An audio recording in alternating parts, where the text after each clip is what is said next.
Hallo zusammen und willkommen zurück bei «Los einmal». Sorry, es ist richtig komisch allein da, irgendwie, weil die letzte Folge habe ich ja mit 3 anderen Leuten gemacht, falls du sie noch nicht gehört hast, gehen sie schauen, hören. Und keine Ahnung, wir waren ja das ganze Wochenende im Tessin und haben mega viel Content gemacht für meine Verhältnisse. Und jetzt ist es so mega weird, irgendwie so allein zuständig sein für die Unterhaltung. Also es ist auch verdammt komisch. Und ihr wisst ja, eigentlich bin ich voll jemand, der gerne allein das Zeug macht und so voll nicht gerne mit anderen Leuten macht. Aber es ist low-key, also jetzt von so einer Creator-Seite, viel einfacher mit anderen Leuten, weil es kommt halt so viel mehr Inputs und du hast wie so nicht die ganze Verantwortung für die Unterhaltung allein. Also, ich weiss nicht, ich habe gedacht, so Podcast-Folgen mit anderen Leuten würden mich voll stressen und ich wüsste so nicht, wie ich machen soll, aber irgendwie war es voll cool gewesen. Also vielleicht mache ich das öfters in Zukunft. Also es bleibt immer noch mein Podcast und so, aber so, keine Ahnung, vielleicht einmal, ich weiß auch nicht alle Monate, das ist mir zu viel. Aber once in a while kann man das ja mal machen, oder? Ich glaube, euch hat es auch sehr gefallen. Und ja, vielleicht kann ich noch ein bisschen erzählen, wie es allgemein für mich war im Tessin. Also, wenn du es nicht mitbekommen hast, weiss ich nicht, wo du warst. Ich habe das Gefühl, wir haben das ganze Internet voll gespammt, das tut mir auch ein bisschen leid. Aber ich bin mit der Hanna, mit der Nati, also Nati-Style, oder? Hanna Tulnik und mit der Philippa Lenja im Tessin gewesen. Und es war echt cool gewesen. Und wir haben uns auch gut verstanden. Also, es ist überhaupt nicht. Ich meine, es ist immer so, wenn man als Mädchengruppe irgendwo etwas im Internet veröffentlicht, ist sofort probieren die Leute so einem gegeneinander aufhetzen oder irgendwie so etwas interpretieren, was es gar nicht gegeben hat. So, «What, Emma ist mega ausgeschlossen worden». Oder so. Es gibt immer so ein Ding, was es bei Typen einfach überhaupt nicht gibt, weil Leute wie so nicht glauben können, dass man einfach als Mädchengruppe es gut haben kann. Also ich meine, wir würden ja nicht freiwillig miteinander in unserer Freizeit etwas machen, wenn es scheiße wäre. So. Es ist zwar nett, dass Leute sich sorgen und so, aber man sucht halt einfach Probleme, wo es keine gibt. Und ich glaube, das ist mehr so ein gesellschaftliches Ding. Habe ich schon erzählt, dass ich jetzt einen Fernseher im Zimmer habe? Ich weiss nicht, ich habe vorher mal aufgenommen und habe vergessen aufzunehmen. Also ich habe geredet und habe nicht aufgenommen, darum sage ich jetzt alles 2-mal so fast. Und ich bin so durcheinander, ich wollte doch jetzt erzählen, wie es für mich war. Ja, auf jeden Fall, wir haben es mega cool gehabt, aber es sind so viele Sachen schief gelaufen, das stresst mich immer so, weil man kann es nicht kontrollieren und dann muss man so warten und dann wartest du 2 Stunden auf den Bus, weil du irgendwie nicht weißt, wo du bist. Das hat mich richtig müde gemacht. Und so in der Mitte vom 2. Tag sage ich so, Alter Leute, ich habe so keinen Bock mehr. Und das war auch die Philippa dann so, das sieht man auch in meinem YouTube-Vlog. Ich habe extra einen Vlog gemacht. Kannst du sonst auch schauen, wenn du Bock hast. Und dort sagt Philippa dann so, Bro, du kannst nicht einfach mitten im Tag sagen, du hast keinen Bock mehr, du musst dann gleich durchziehen. Ich so, doch, Alter, kann ich sagen, ich bin ja gleich durchgezogen, aber so, ich habe gleich keinen Bock mehr gehabt. Und es hat, keine Ahnung, ich finde, das ist auch noch so ein Thema, wo wir vielleicht mal ein bisschen näher darüber reden können. So, es ist ja nicht, also logisch ist asozial, das sagen und du kannst das nicht zu allen Leuten sagen, so, ja, ich habe keinen Bock mehr.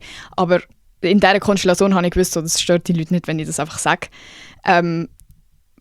Es ist auch fair, einfach mal sagen, so, jetzt, ich mag wirklich nicht mehr, es ist mir zu viel oder so. Und das hat ja nichts mit den Personen zu tun, sondern einfach mit dem Energielevel, das man halt irgendwie hat. Und es war halt schon anstrengend gewesen, das Ganze. Aber ja, das ist einfach alles so. Irgendwann habe ich schon gemerkt, so, Bro, meine Social Battery ist wieder absolut nicht vorhanden. Aber es ist mega schnell gegangen zum Rechargen. Das heisst, es war nicht so schlimm gewesen. Weil zum Beispiel nach dem Frauenfeld oder so brauche ich so 40 Wochen, um überhaupt wieder ein funktionierender Mensch werden. Aber es hat auf jeden Fall sehr gut da. Also, falls du irgendwie die Möglichkeit hast, wenn du so, weil ihr wisst, vor 2 Folgen hatte ich Krisensitzung gehabt, weil es mir scheiße gegangen ist. Es kommt mir viel besser. Falls du irgendwie die Möglichkeit hast, mit Friends rauszugehen oder so etwas unternehmen, mach das. Das hilft meistens. Weil du einfach so merkst, so, es ist ja gar nicht so deep. Man kann ja gleich irgendwie eine gute Zeit haben mit anderen und so. Genau. Ja, aber ich habe einen Fernseher im Zimmer. Und falls du in meinem Broadcast-Ding auf Insta bist, weißt du das auch, weil ich spam dort einfach alle Leute voll. Schicke so Sprachaufnahmen rein. Eigentlich kann ich als erste Sprachaufnahme einen Furz reinschicken, aber es ist irgendwie nicht aufgegangen in meinem Plan. Genau. Auf jeden Fall habe ich heute wirklich, mein Ziel ist, heute nicht so eine fucking lange Folge zu machen. Einfach, weil ich das Gefühl, dann drehe ich mich so im Kreis und Digga, es ist nur schon impressive, wenn man allein 20 Minuten reden kann und ich kann einfach so 40 Stunden allein reden. Das ist fast peinlich. Darum geht es heute um Red Flags in einer Freundschaft.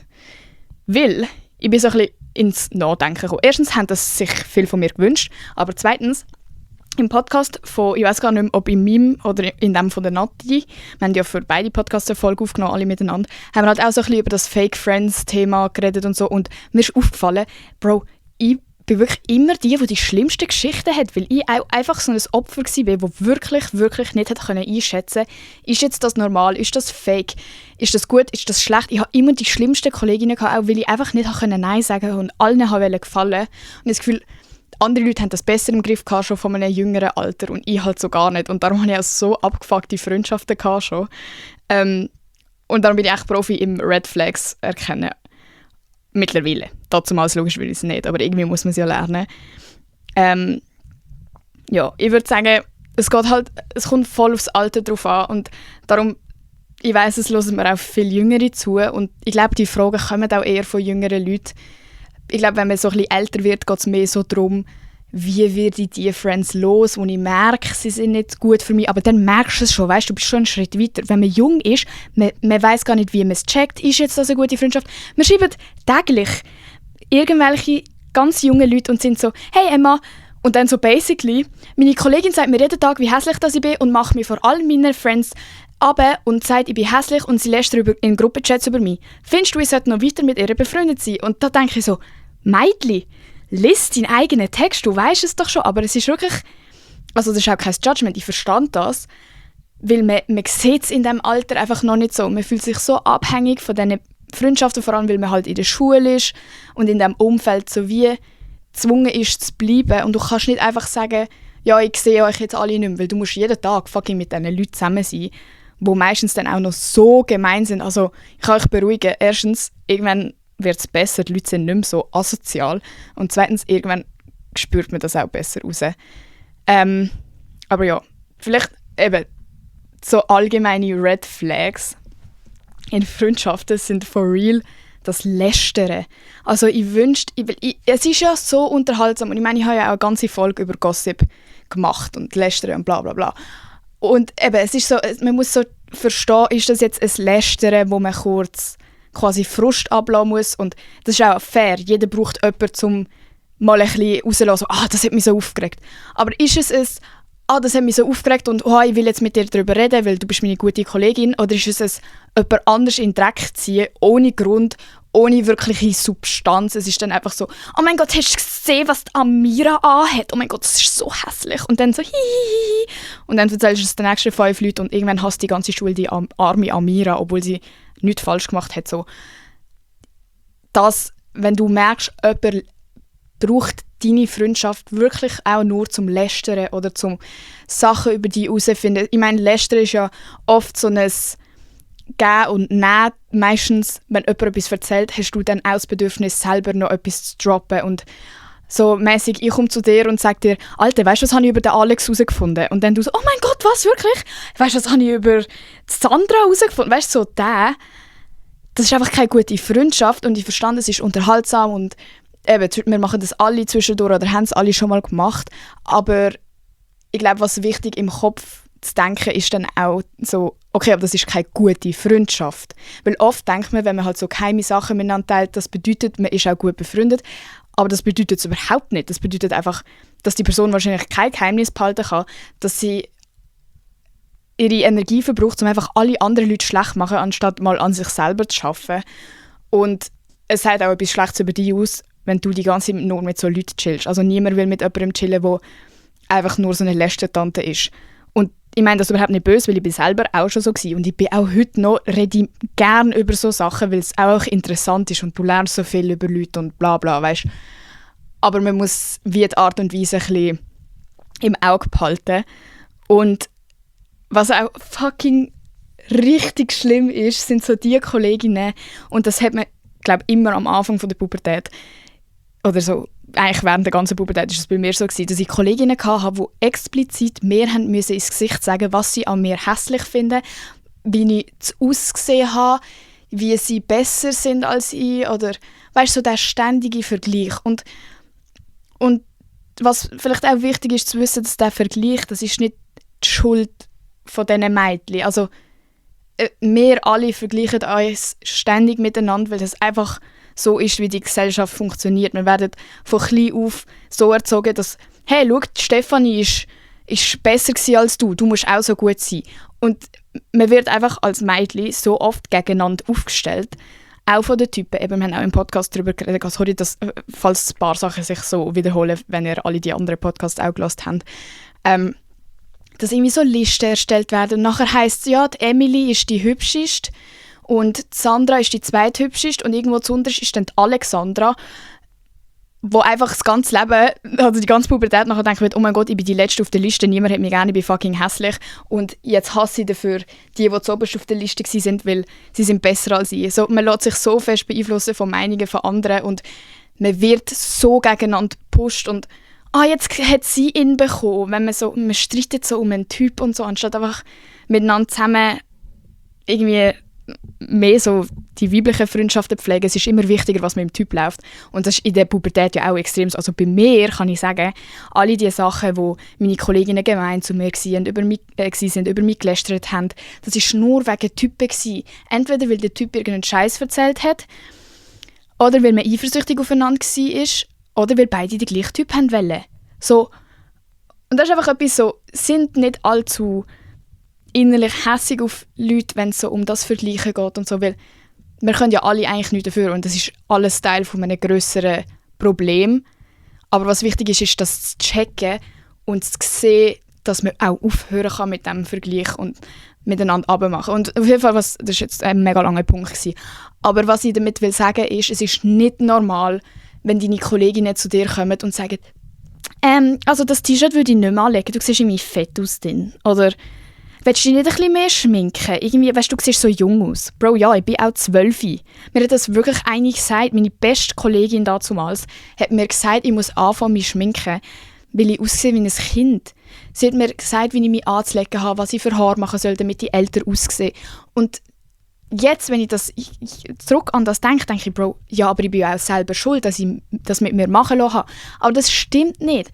Das ist einfach so falsch von der anderen Person. Und darum, wenn es euch auch so geht und ihr euch so denkt, Alter, wie bin ich an diesen Punkt gekommen, wieso habe ich das mit mir machen lassen, wieso bin ich in so einer Freundschaft drin, man weiss es nicht besser. Und logisch, man will Kollegen haben und vor allem in der Schulzeit, so, du findest einfach jemanden am Anfang und dann bleibst du so ein bisschen bei denen und wenn es dann halt scheiße rauskommt, fair, aber dann ist es cool, wenn du es selber merken kannst und so ein bisschen dich distanzieren kannst. Und wir haben auch im Podcast darüber geredet, irgendwann, wenn du alt genug bist und nicht mehr jeden Tag gezwungen bist, mit diesen Leuten zu chillen, kann man das machen, dass man einfach sich nicht mehr meldet. Oder dass man vielleicht sogar das anspricht und sagt, hey, sorry, die Freundschaft bringt mir nichts mehr und so. Aber wenn man sich jeden Tag sieht, ist es fast einfacher, um einfach das so ein bisschen ausharren und wie so eine passive Rolle einnehmen. Du willst nicht mehr mega mit denen abmachen und rausgehen und so. Aber wenn du sie siehst, sorry, ich bin ganz am Korb salten. Wenn du sie siehst irgendwo in der Schule, wenn du Partnerarbeit machen musst, tust du einfach, als wäre es normal. Aber wenn sie anfangen zu lästern, wenn sie anfangen dumm zu tun, dann musst du nicht mitmachen. Du kannst immer selber kontrollieren, wie du dich benimmst. Und ich weiss, es ist einfacher, einfach mitmachen und nachher wieder denken, wieso habe ich das gemacht? Aber du wirst dich nicht gut fühlen. So, wenn du selber die Sache in die Hand nimmst und einfach ein bisschen anfängst, dich distanzieren, wenn sie anfangen zu lästern, hörst du einfach zu zum Beispiel, aber sagst nichts dazu, aber erzählst nichts mehr von dir selber. Das ist so das Schlimmste. Ich habe das so lange weitergemacht. Ich habe gewusst, ich habe die Person eigentlich nicht gern. Sie ist scheiße zu mir, aber ich habe trotzdem die ganze Zeit Infos von mir erzählt. Und die hat das der ganzen Welt entweder weiterverzählt oder sogar noch mehr darüber gelogen. Also es ist eigentlich basically alles eine Person in meiner Geschichte, weil es ist so eine schlimme Freundschaft gewesen. Und ich finde es schwierig, weil ich glaube, es sagen nicht viele Leute. Darum sage ich euch, es ist nicht normal, einander ständig zu kritisieren. Oder es ist nicht mal Kritik, es ist nicht konstruktiv, es ist einfach einander abmachen, um sich selber besser zu fühlen. Und ich glaube, das ist so normalisiert in der Pubertät, aber das sollte es nicht sein. Gut, was auch eine Red Flag ist, wenn jemand sich nie meldet. Also, vor allem, wenn man ganz jung ist, habe ich das Gefühl, man hat halt noch voll Kapazität und Zeit, um sich oft zu melden. Dann wäre es wahrscheinlich noch komischer, wenn jemand sich wirklich nie meldet, wenn man dann älter wird und man ist am Arbeiten und in der Schule und am Studieren. Logisch, man meldet sich nicht mehr so oft, aber alle Monate kann einmal eine Nachricht kommen, so, hey, wie geht's dir eigentlich, wenn wir uns wieder mal sehen? Cool, das ist genug. Einfach, dass man merkt, man denkt aneinander. Oder mal auf eine Story antworten oder kommentieren irgendwo oder ein TikTok schicken. So, das sind alles so kleine Sachen, wo du merkst, okay, die Person denkt auch an mich und hat mich irgendwo im Herzen und gibt sich Mühe, mir das auch zu zeigen. Aber wenn sich jemand nie meldet und du immer alles geben musst, dass du überhaupt irgendwie etwas von dieser Person hörst, dann bedeutet das wahrscheinlich einfach, dass die Person keine Lust auf dich hat. Und du musst es nicht persönlich nehmen. Wahrscheinlich ist einfach gerade etwas anderes los oder du kannst auch einfach das als Zeichen nehmen, okay, cool, dann habe ich jetzt eine Freundschaft weniger, die anscheinend nicht so eine mega gute ist, wo ich mich darum kümmern muss. So, nimm es als ein Zeichen und renn diesen Leuten nicht hinterher. Ich habe das halt so persönlich genommen und habe dann sofort das Problem probiert zu suchen und habe gedacht, oh je, nein, jetzt hat mich schon wieder jemand nicht gern und niemand hat mich gern und alle gehen weg von mir. Aber es ist halt normal, dass man sich irgendwie auseinanderlebt und zum Teil auch richtig gut. Also ich bin richtig froh, habe ich mich mit ein paar Leuten einfach auseinandergelebt, ohne Streit und ohne nichts.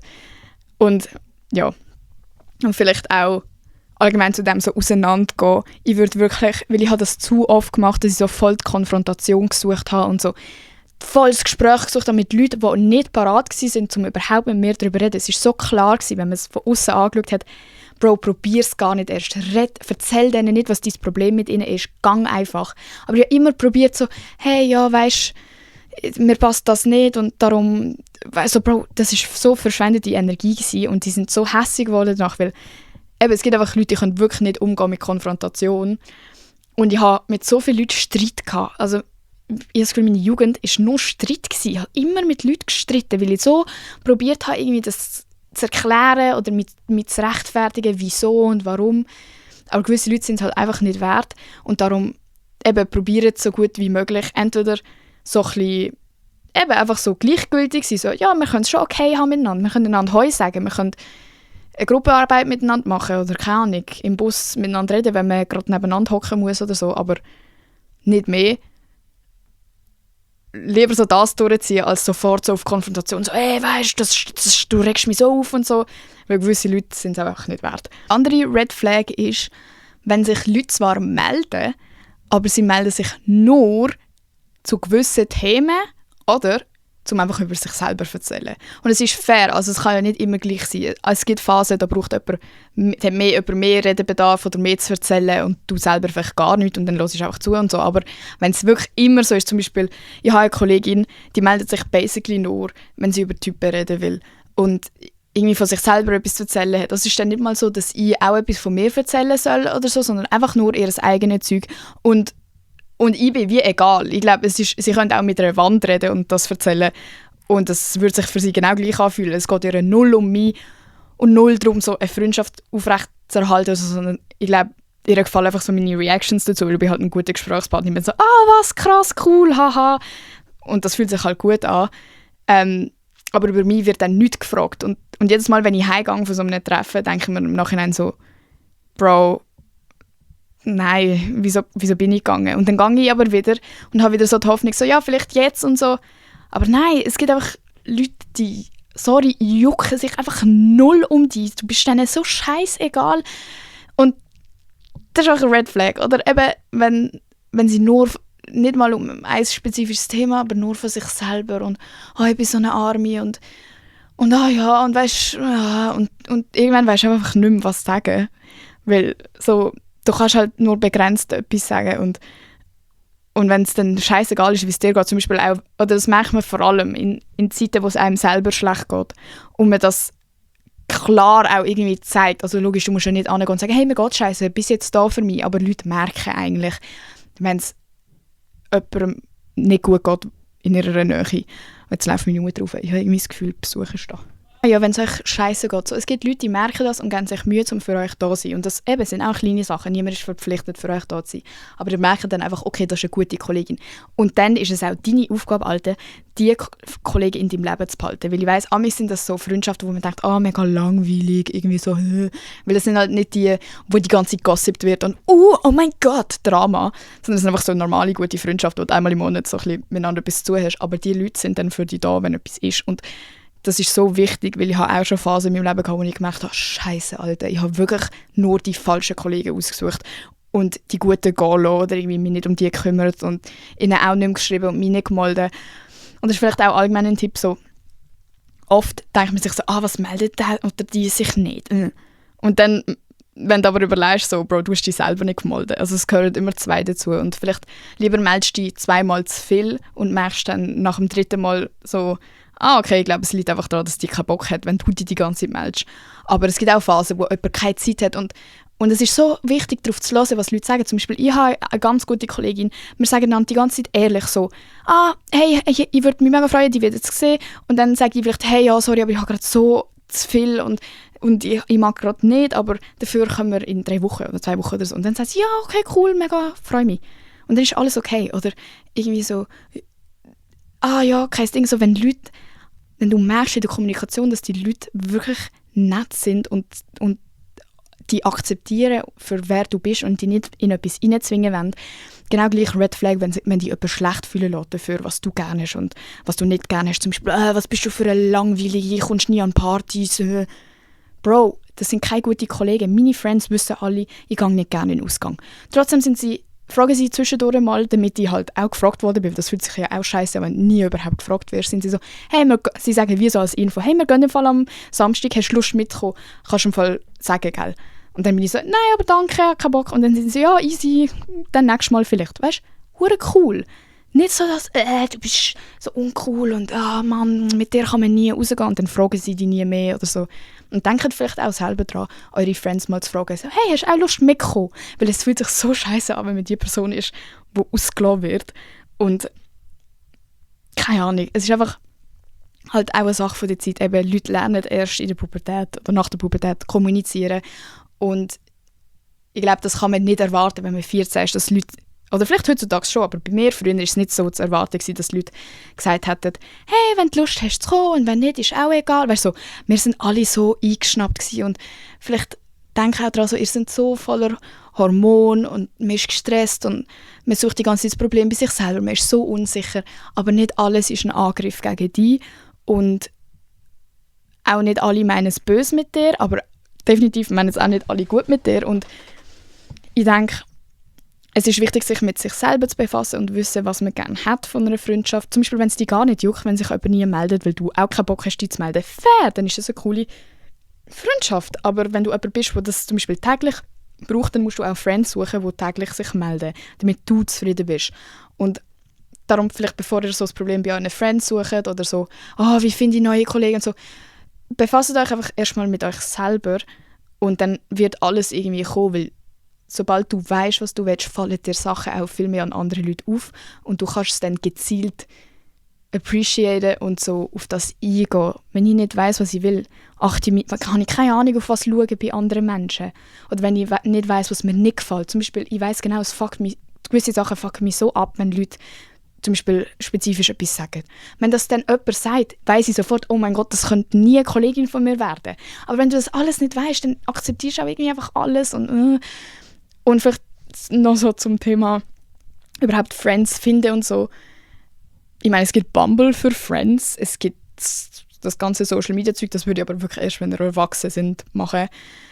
Sonst einfach eben Schule, irgendwelche Vereine. Also vielleicht, wenn du nicht in einem Verein bist und du hast das Gefühl, du bist ein bisschen einsam, kannst du in fucking, keine Ahnung, Turnverein oder irgendwie ein Instrument, irgend so eine, weiss doch auch nicht, so eine hure Guckenmusik. Ich weiss auch nicht, was es alles gibt, aber wirklich so hobbymäßig findet man coole Leute, die halt auch die gleichen Interessen haben und das ist mega cool, wenn du mit denen auch über das reden kannst oder eben in der Schule und nicht nur in deiner eigenen Klasse schauen, auch in der Parallelklasse, am Sporttag zum Beispiel hat man immer so ein bisschen mit den anderen Leuten Kontakt oder auch ältere Stufen oder auch bei den Jüngeren mal schauen, so. Es sind überall coole Leute und ihr müsst euch auch gar nicht Stress fühlen, so, das ist ganz normal. Früher habe ich gedacht, man muss so 40 Kolleginnen haben, Alter. Ich schwöre euch, so 3 ganz gute Kolleginnen, wo ich mich einfach wohlfühle dabei und das ist mehr als genug. Das ist so, wow, oh mein Gott, mega cool. Es ist überhaupt nicht so, als würde ich mich fühlen, als hätte ich wenig Kolleginnen oder so.